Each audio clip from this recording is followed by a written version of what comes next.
한미 공군의 대규모 연합 공중훈련이 오늘로 마무리됩니다. 동계훈련에 들어간 북한의 행보가 주목되는 가운데 조만간 잠수함 발사 미사일인 SLBM도 도발할 가능성이 있다. 이런 가능성까지 제기되고 있습니다. 이 시간 정영태 동양대 통일군사연구소 소장, 오경섭 통일연구원 연구위원 두 분 모시고 자세한 얘기 나눠보도록 하겠습니다. 어서 오십시오. 네, 안녕하십니까? 네. 말씀드린 것처럼 한미 연합 공중훈련 230여 대가 이제 한반도상에 전개됐고 중에 스텔스기가 24대였습니다. 네. 유례 없는 그런 전략 무기들이 배치돼서 훈련을 했다. 그렇죠? 네. 실전 훈련을 방불케했다 이런 건데 북한의 상당한 어떤 고강도 압박이 됐을까요? 어떤 메시지를 던졌다고 보십니까?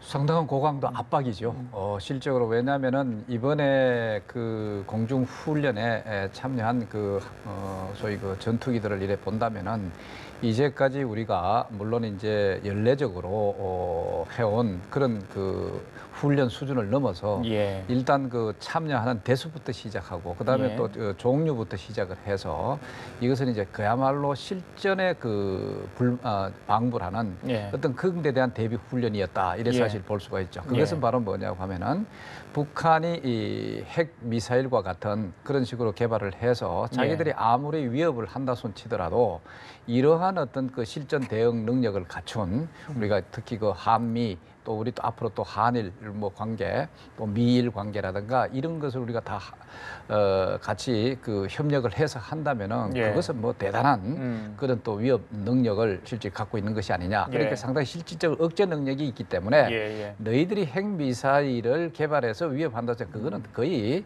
무용지물이다 하고 할 정도의 그 강한 압박을 나타낸 그 하나의 훈련이었다 이렇게 볼 수가 있겠죠. 알겠습니다.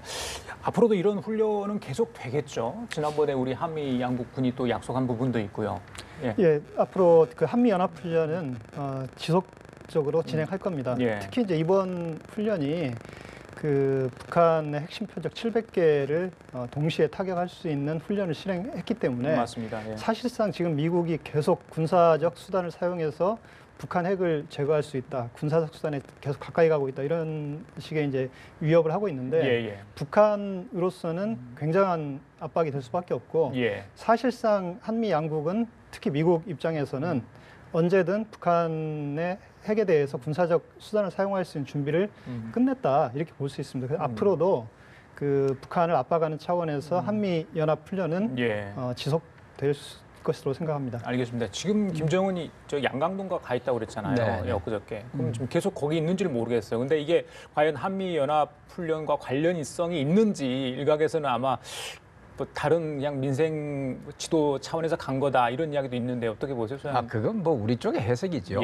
만약에 김정은이가 이번에 그 한미연합 군사 훈련이라든가 이런 건 직접적인 그런 위협이라든가 이것을 겁내 가지고 뭐 그쪽으로 중국 국경 지역으로 갔다 이런 뭐 분석이 있는 것 같은데 사실은 그건 우리의 어떤 그 평가가 아니냐 이래 볼 수가 있고 오히려 더 과감하게 대범하게 여기에 맞서는 어떤 모습을 보이는 것이 어떤 의미에서 북한의 최고 군사 지도자로서 또 국가 지도자로서 이제 그런 면모를 보일 것인데 그러나 이건 어디까지나 소위 이제 이런 군사적 위협에도 불구하고 민생을 챙기는 의연한 모습을 보인다. 뭐 이런 차원에서 이번에 이제 그런 식으로 해석하는 것이 오히려 더 자연스러운 것이지 우리가 너무 우리식에 그 하는 것은 오히려 북한을 못 읽을 수도 있겠다는 생각이 들어요. 그 우리 훈련 기간에요. 중국에서 동중국해로 나흘간 실탄 사격 훈련을 했다. 육군과 공군이 동시에 이렇게 했다고 합니다. 중국 쪽에서도 이렇게 민감하게 반응하는 이유는 어디 있습니까?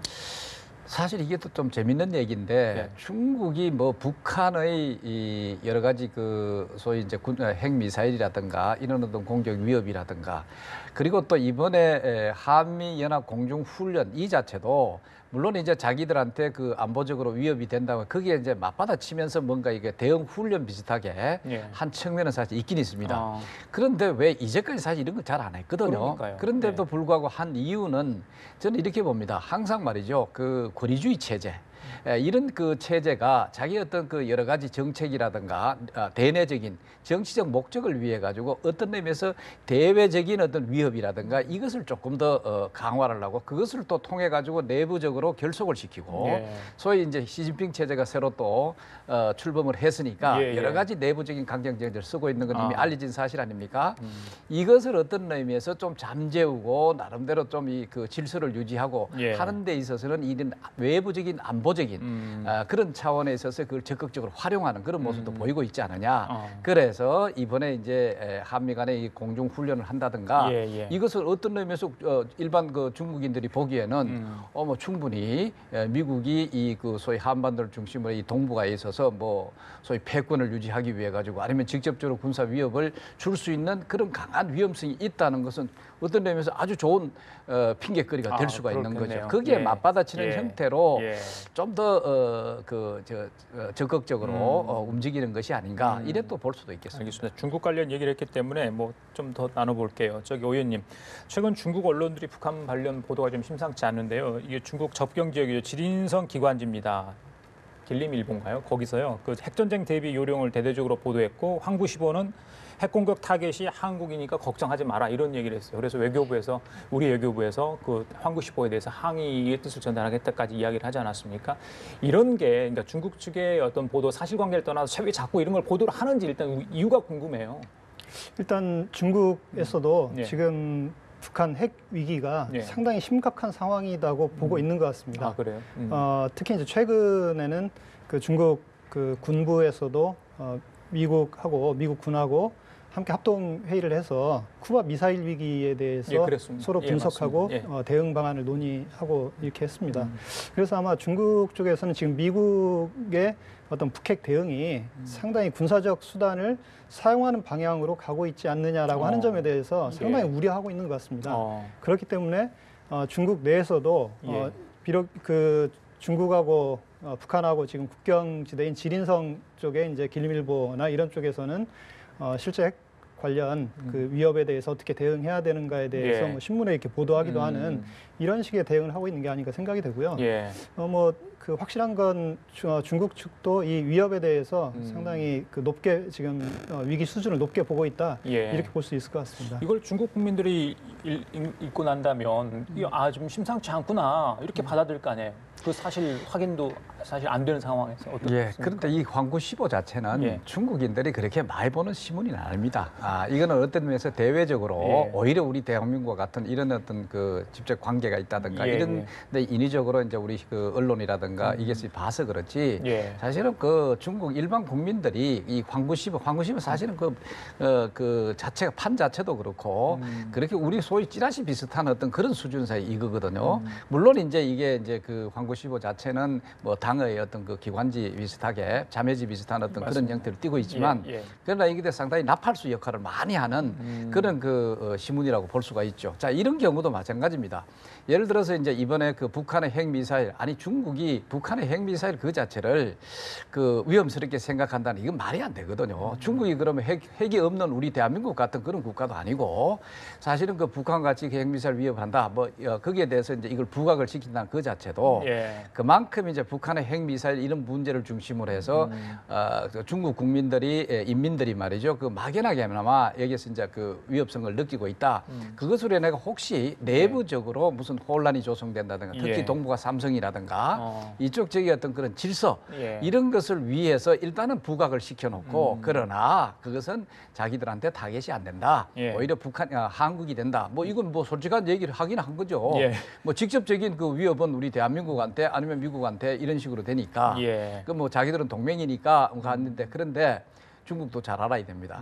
사실은 북한이 말이죠. 그 내부적으로 정치적으로 정치 군관들한테 가르칠 때는 제일의 적은 중국이라고 합니다. 그래요? 그걸 사실 알아야 됩니다. 그렇기 때문에 사실은 북한의 핵미사일 자체가 지금과 같이 지속적으로 개발하도록 놔둔다는 것은 그건 오히려 또 중국의 그 직접적인 안보에 위협이 된다는 것을 사실 알아야 됩니다. 알겠습니다. 그러니까 로그 스테이트, 소위 불량 국가가 비록 중국보다는 그 여러 가지 그 핵미사일 그 능력 자체가 떨어지더라도 단 한 발이라도 베이징 같은 데서 날릴 수 있다고 생각한다면 이건 엄청난 위협이 될 수가 있는 거죠. 그렇기 때문에 뭐 동맹이라고 해가지고 자기들한테 위협이 안 된다 그런 한간 얘기할 때가 아니다.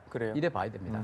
홍콩 언론에서는요, 이 북중 접경 지역 이번에도 지린성입니다. 장백산맥 이제 뭐 백두산을 이야기하는 것 같아요. 그죠? 예, 장백현이 한반도 유사시에 대비해서 난민, 그러니까 북한 난민 수용소 5곳을 건설할 계획이다. 이런 게 지금 이제 보도가 됐어요.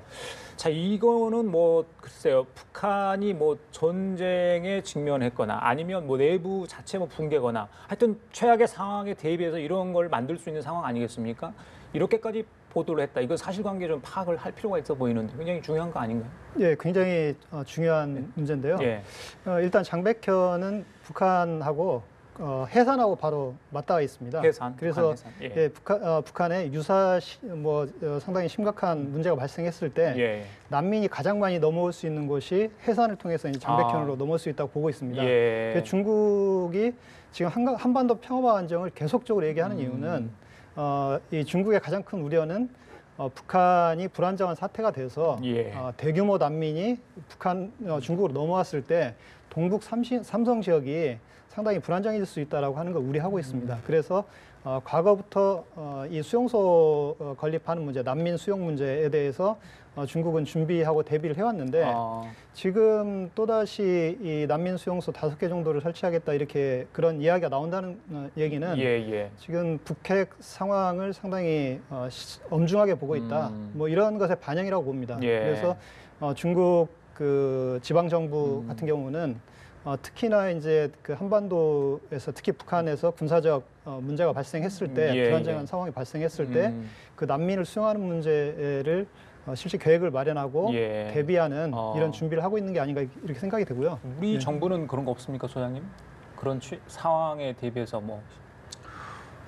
그런 데 대해서 실질적으로 우리가 돼 있다고 봐야 됩니다. 그렇습니다. 물론 이제 여러 가지 차원에서 우리가 뭐 북한에 대해서 어떤 그 급변 사태 여기에 대한 여러 가지 대비 이런 것은 뭐 각 부처별이라든가 뭐 완벽하다고는 할 수는 없을지라도 그러나 이제 상당한 부분은 이제 오랫동안 우리가 거기에서 이제 대응 계획은 갖고 있다고 이렇게 봐야 됩니다. 그런데 이제 이것도 중국 쪽에서 이런 것이 슬슬 흘러나오는 것 자체도 말이죠. 사실은 이제 그 북한의 이 그 여러 가지 핵미사일 이런 문제 때문에 소위 그 붕괴 가능성이라든가 이런 것을 이제 어느 정도 또 부각을 좀 시키면서 그러면 동북 삼성의 어떤 그 여러 가지 또 무질서한 이런 혼란이라든가 이런 것을 어떤 의미에서 사전 준비하는 그런 모습을 사실 보이고 있거든요. 자, 이렇게 함으로써 사실 중국은 지속적으로 그 북한의 어떤 이런 위험 자체가 뭐 대규모로 해가 얼마나 넘어가겠습니까? 사실 넘어간다고 해서 그 넓은 땅덩어리에 이게 뭐가 그렇게 또 그 위험이 되는 그건데 그러나 이제 자꾸 이런 어떤 상황을 부각을 시키는 그 자체에 대해서 우리가 좀 더 면밀히 사실 지켜볼 필요가 있습니다. 왜 그럴까? 왜 그럴까? 하는 것도 역시 내부적인 어떤 그런 정치적인 목적이 다분히 많이 깔려 있다. 왜 그러냐면 하나의 어떤 권위주의 체제를 유지하기 위해서는 일단 외부의 적을 창출을 해야 됩니다. 외부 적을 창출했던 그것을 가지고 내부적으로 그것에 대비해야 되기 때문에 여러 가지 훈련, 여러 가지 대비한다 이런 걸 함으로써 내부적으로 결속시키는 데 상당히 그 도움이 될 수 있지 않느냐 하는 측면도 우리가 배제할 수 없다 하는 것입니다. 알겠습니다. 그리고요. 지난 29일이죠. 그 지난달 화성 15형 북한이 발사했는데 이 미국 당국이 정보 당국이 3일 전에 이걸 동향을 파악을 했다. 사실 그 전에 그러니까 바로 전날인가요? 일본 언론에서 이게 나왔잖아요. 동향 움직임이 있다. 그런데 그보다 더 빠르게 이제 미국 정보 당국이 이걸 파악하고 있었다는데 어떻게 이 움직임을 그렇게 간파를 할 수 있나요? 지금 미국이 북한의 주요 군사 시설이나 또는 핵실험 동향, 미사일 실험 동향은 거의 24시간 감시해서 아마 사전에 탐지가 충분히 가능한 것으로 판단이 됩니다. 특히 이제 이번에 보면 그 김정은이 관람할 수 있도록 관람석 공사를 한 3일 전에 대략 시작하는 걸 이제 탐지했다고 하거든요. 그러면 그것도 보고 있었고 또 발사장 주변을 공사하는 그 준비하는 그 작업도 그대로 3시간 전에 하고 있는 걸 지켜봤고 2시간 전에 발사대에 미사일을 거치하는 것도 지금 지켜봤다고 하거든요. 그렇기 때문에 지금 현재 상황은 미국이 충분히 그 북한의 미사일 실험 준비 과정을 지켜보고 있다. 그 얘기는 언제든 타격할 수 있는 준비는 돼 있다. 그렇죠. 뭐 이런 메시지를 지금 전달하는 걸로 판단이 됩니다. 참 거기에 우리가 좀 하나 이번에 뭐 특이한 그런 북한의 그 의도 이걸 한번 좀 짚어볼 필요가 있는 것이 사실은 이번에 화성 15형 이것은 그들이 이제 완전히 이제 성공이라고 해가지고 어떤 의미에서 그 핵 미사일 개발하는데 거의 이제 완공 단계에 왔다 하는 것을 어떤 의미에서 세계 만방에 데몬스트레이션 한다, 소위 시위한다 하는 그런 의미가 사실 있거든요. 자, 그렇게 하기 위해서는 일부러라도 예를 들어서 그 김정은이가 그 참관할 어떤 그런 그 식장을 만든다든가 그런 움직임을 사실 위성이 보고 있는 쟤들 다 알아요. 그럼 이건 오히려 봐라 이거예요. 나름대로 보면서 이번에는 우리가 확실하게 성공으로 이걸 하면서 그러니까 우리는 핵국가로 간다.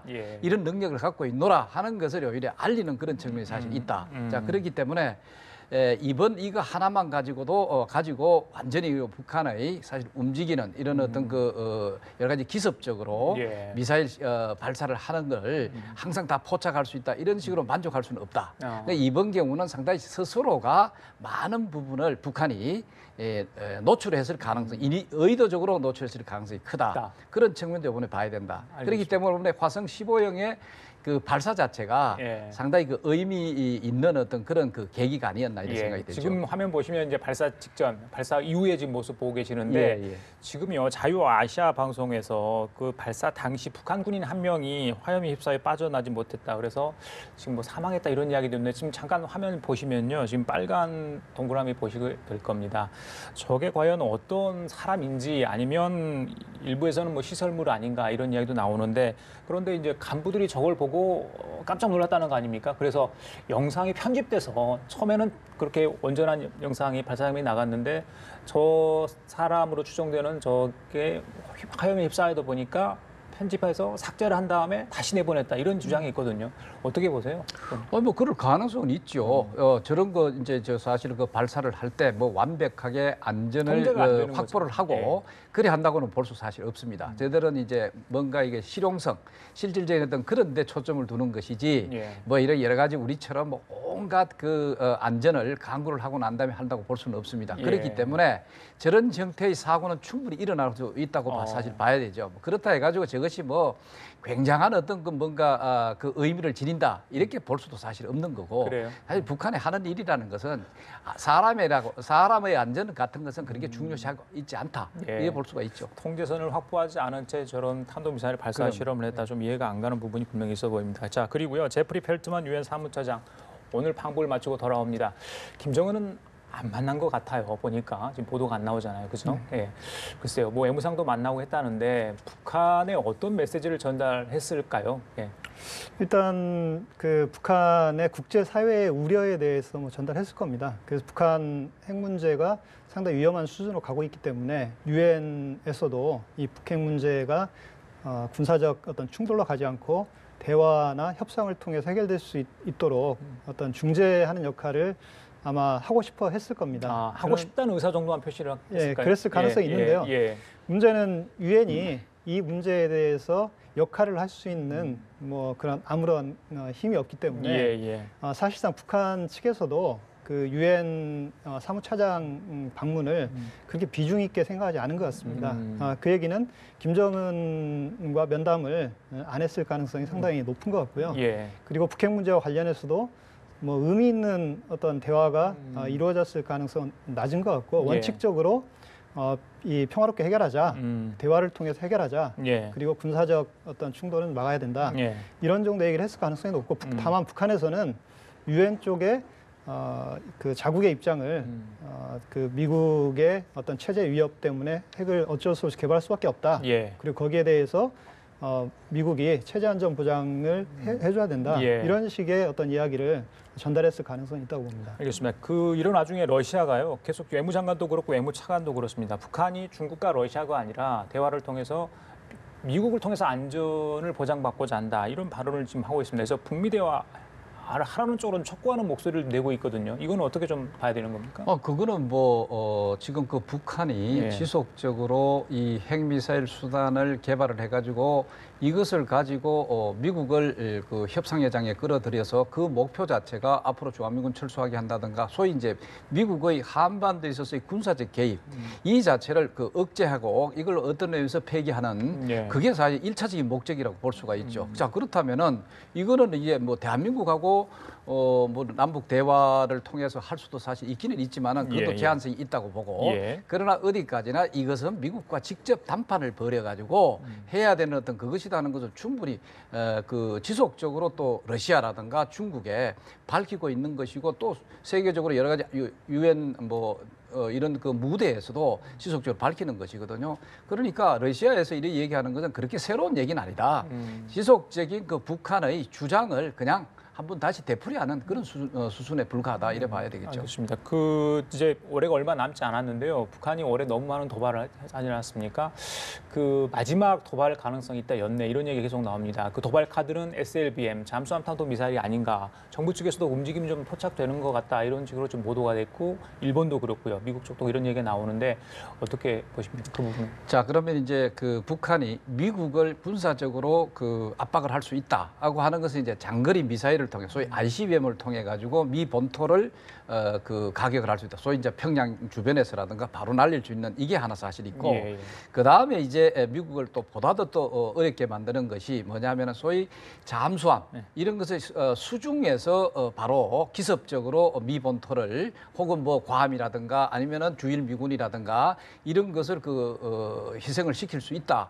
하는 이 능력 자체가 이제 다음으로 또 나가야 되는 그겁니다. 예. 이게 이제 보완이 된다면은 뭐 전방위로 미국을 위협할 수 있는 그런 측면이 사실 있죠. 자, 그런 측면에서 본다면은 SLBM이라고 하는 소위 그 수중에서 그 미국을 위협하는 이것은 이제 다음 이제 완성을 또 시위를 해야 되는 그런 차례가 사실 있죠. 예. 자, 그렇다면은 이 SLBM과 관련된 어떤 시험 발사는 사실 언제라도 할 수 있는 또 해야 될 자기들 입장에서 해야 되는 어떤 그런 그 단계가 아닌가 이래 볼 수가 있죠. 그렇기 때문에 이건 뭐 연내에 할 것인가 아니면 뭐 연초에 할 것인가 하는 것을 정확하게 우리가 점쟁이처럼 할 수는 없지만 그러나 이것은 항상 기다리고 있다는 것이죠. 알겠습니다. 자, 그리고 평창 동계올림픽 이야기 좀 하겠습니다. 러시아가 이제 도핑 이야기 때문에 국가 자격으로는 참석 못하고 개인적으로 참석할 것으로 지금 보여지고 있죠. 그런데 헤일리 이제 유엔 주재 미국 대사가 글쎄요. 오픈 퀘스천이라고 해서 조금 더 기다려봐야겠다 이런 식으로 답변을 하다 보니까 백악관 측에서 직접 해명을 한 것 같아요. 참여를 하겠다, 참가하겠다 미국에서 이런 이야기까지 나왔는데 그런 와중에 또 바흐 IOC 위원장도 방북할 의사가 있다 이렇게 나왔습니다. 일단 북한이 그러니까 참가를 한다면 뭐 안전이 확보하게 되는 건 아니겠습니까? 어떻게 보세요? 그렇죠. 북한이 일단 이번 평창 올림픽에 참여하면 완전히 안전 문제는 해결이 되고 그렇죠. 지금 뭐 참여할까 말까 망설이고 있는 이런 국가들도 충분히 참여할 수 있는 동기부여가 된다고 봅니다. 그런데 문제는 북한 입장에서 이 평창 올림픽에 참여해서 자기들이 얻을 수 있는 인센티브, 이익이 뭐가 있느냐 생각해 보면 없습니다.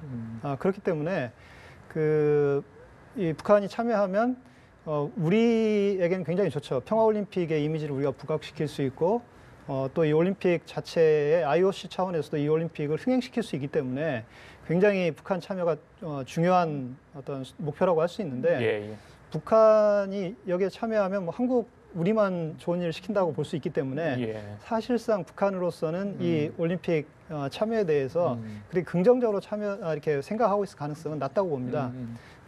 특히나 뭐 북한이 이 평창 올림픽에 참여한다고 해서 뭐 현재 어떤 이 북핵 문제라든가 이런 여러 가지 위기 상황이 바뀔 가능성도 사실 없기 때문에 북한의 인센티브는 없는 것 같습니다.